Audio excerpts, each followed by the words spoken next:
Rangers' decision to part ways with Russell Martin has sent shockwaves through Scottish football, not just for the timing or the results, but because of everything that happened behind the scenes to make it happen. On the surface, it may look like just another manager sacked after a poor run of form, but the truth is far more complex. This was a call filled with financial risk, strategic consequences, and a deep sense of urgency. And the reality is, Rangers could no longer afford to wait. Russell Martin's exit, which came after just 17 games in charge, was more than just a reaction to disappointing results. It was a statement that standards at Ibrox remain non-negotiable. From the start of the season, things never quite clicked. His ideas, based on possession football and structured build-up, were praised in theory but struggled in execution. In a league as physically demanding and emotionally charged as the Scottish Premiership, Martin's system simply failed to gain traction. As the team slipped further behind in the title race and performances grew increasingly toothless, patience quickly ran out among the support. By the time of his final game, a 1-1 draw against Falkirk, the writing was already on the wall. Boos echoed around Ibrox. Banners of discontent were visible, and the atmosphere had turned toxic. With only one win in their first 7 league matches, and with European performances doing little to inspire confidence, the board was left in a position where doing nothing felt more dangerous than taking action. Now, we're beginning to learn more about the behind-the-scenes realities that shaped the club's decision. According to financial insiders close to the situation, Rangers were deliberate in the way Martin's contract was structured. Knowing the volatility of modern football, the club ensured there were protections in place in case things went south quickly. That appears to be exactly what happened. Instead of a massive payout or prolonged negotiation, Rangers were able to enact a fixed termination clause, likely covering 6 to 12 months' salary, and close the chapter with minimum long-term damage to the club's finances. That's not to say it was cheap. Sacking a manager never is. But as former financial advisor Stefan Borson pointed out, the bigger risk was in doing nothing. Keeping a manager who's lost the dressing room, the fans, and the momentum of the season could cost far more in lost revenue, European failure, and eroded supporter trust. In that sense, the board made a hard call, but arguably the only one they could make. Martin's appointment back in June came with optimism. Many fans were intrigued by the promise of a more progressive style, especially after years of pragmatic football under various managers. But from day one, it felt like he was trying to force a system onto a squad that wasn't built for it. The tempo was slow, transitions were clunky, and defensively the team looked far too vulnerable. Critics began to question whether Martin had a plan B. And when results began to slip, it quickly became clear that adaptability was not his strength. What made things worse was the growing disconnect between the manager and the fan base. Communication felt vague, post-match comments seemed detached, and in a club where passion is everything, supporters simply didn't feel the connection. That's why the voices calling for change weren't just focused on results. They were crying out for someone who understands what it means to lead Rangers. Someone who gets the magnitude of the job, the demands of the fans, and the cultural heartbeat of the club. It's this emotional factor that has sparked a fresh debate about who should take over next. Club legend Ally McCoist recently weighed in on the conversation, backing names like Derek McInnes and Stephen Robinson as potential safe hands.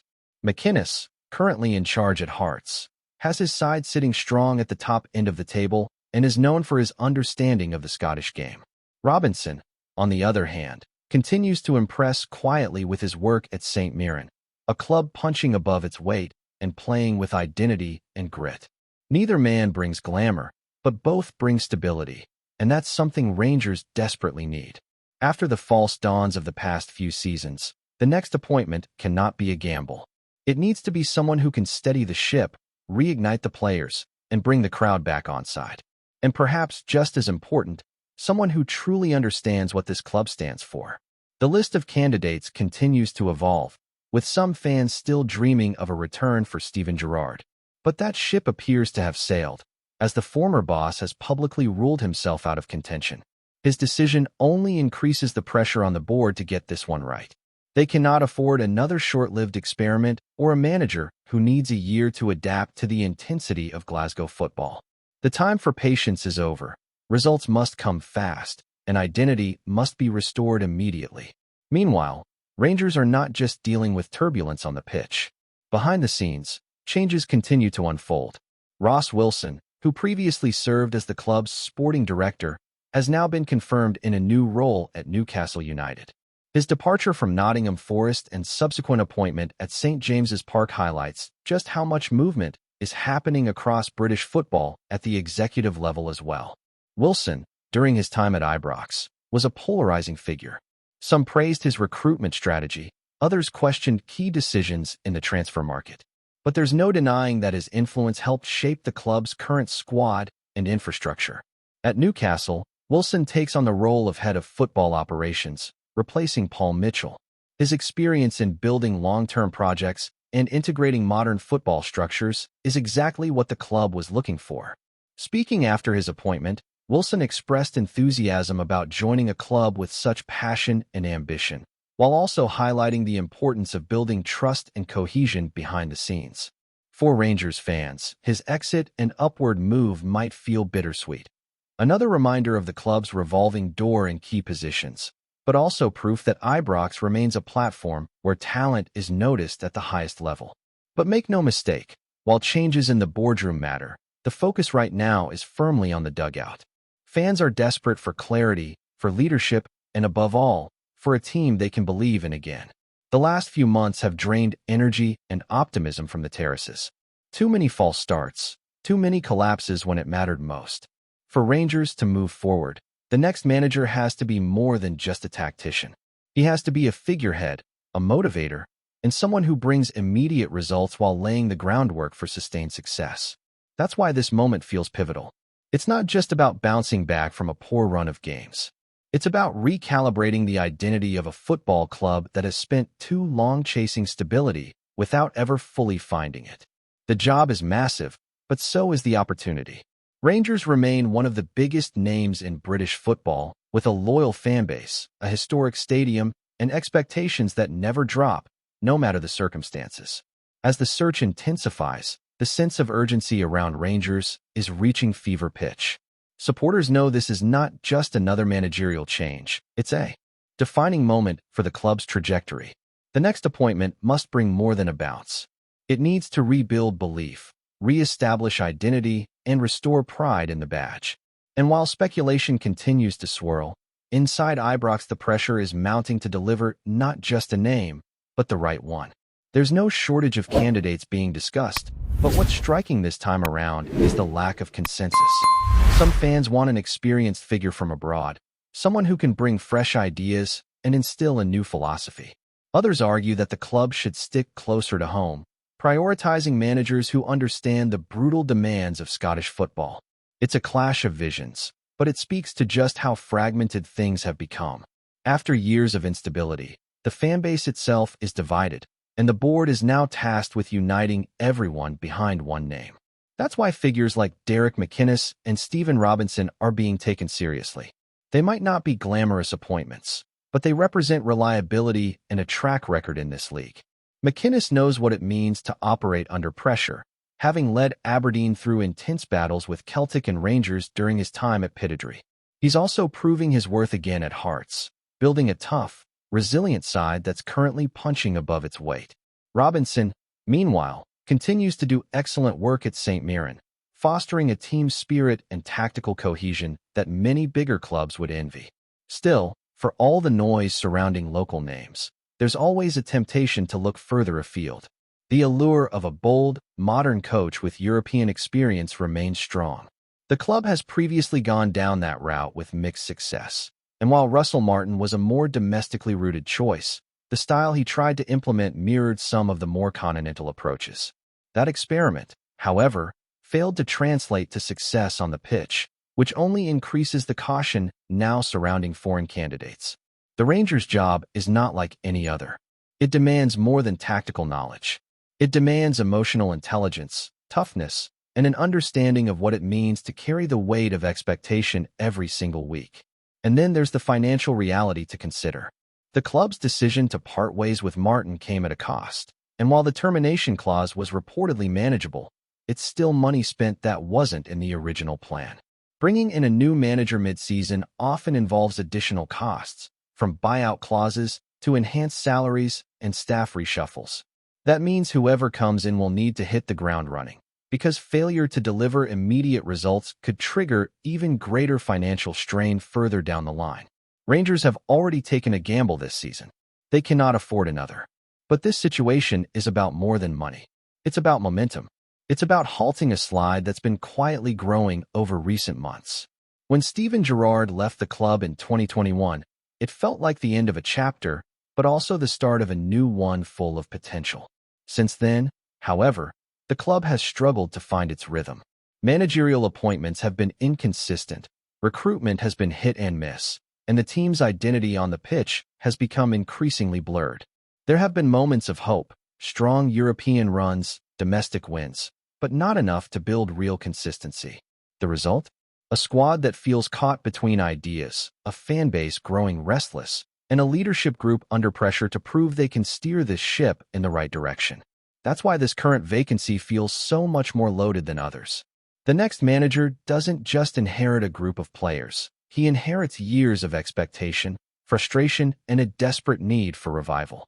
And yet, within all this tension, there's still belief. That's what makes Rangers special. Even when things are at their lowest, the supporters continue to dream, continue to demand excellence, and continue to turn up in their thousands.